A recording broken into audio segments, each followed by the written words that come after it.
बिस्मिल्लाहिर्रहमानिर्रहीम।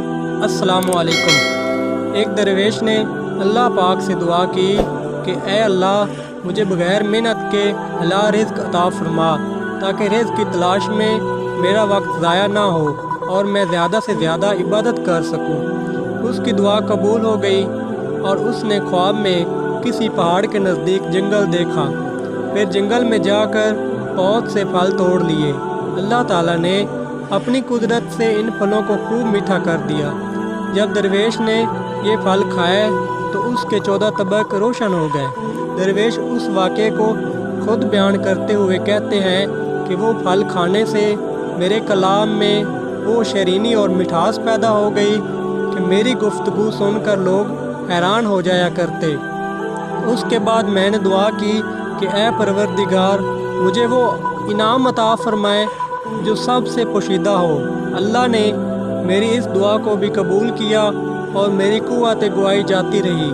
मेरे दिल को इत्मीनान हासिल हो गया क्योंकि पहले मेरी गुफ्तगू को सुनने के लिए हर वक्त एक जमे गफ़ीर हाजिर रहता था, अब कोई पास ना आता था और इबादत में मुझे लुत्फ़ आने लगा।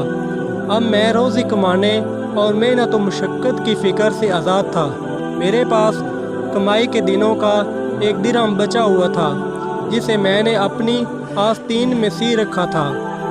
एक मर्तबा मैंने जंगल में एक थके हारे लकड़हारे को देखा तो मेरे दिल में ख्याल आया कि क्यों ना ये दिरहम इसको दे दूं।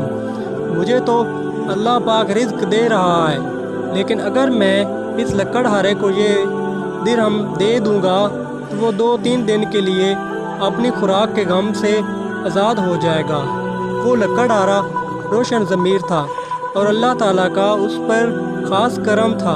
उसने कश्यप से मेरे दिल की हर बात जान ली और गुस्से में मेरे करीब आकर बड़बड़ाया।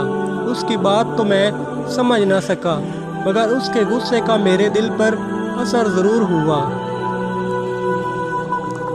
उस बुज़ुर्ग ने लकड़ियों का गट्ठा ज़मीन पर रखा और शेर की सी तेज़ी से मेरी जानिब बढ़ा। उसका जलाल देखकर मुझ पर हैबत तारी हो गई।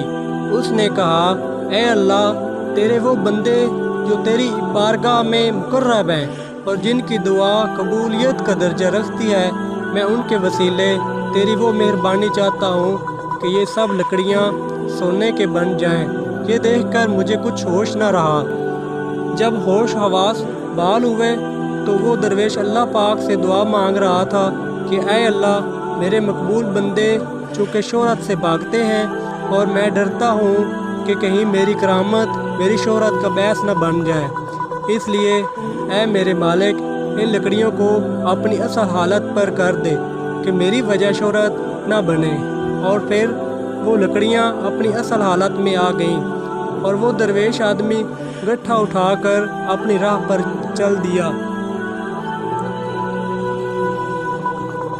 मैंने चाहा कि मैं इस आदमी के पीछे जाऊं और उससे कुछ पूछूं, अच्छी अच्छी बातें सुनूं, मगर उसकी हैबत के असर से अपने कदम उठा न सका और आइंदा इस वाक़े से इबरत हासिल करते हुए मेहनत के साथ हलाल रोज़ी के लिए जुस्तजू करने लगा और अल्लाह ताला की इबादत से भी कभी गफलत न बरती। दोस्तों, अगर वीडियो अच्छी लगे तो वीडियो को लाइक कर दें और चैनल को प्लीज़ सब्सक्राइब कर दें।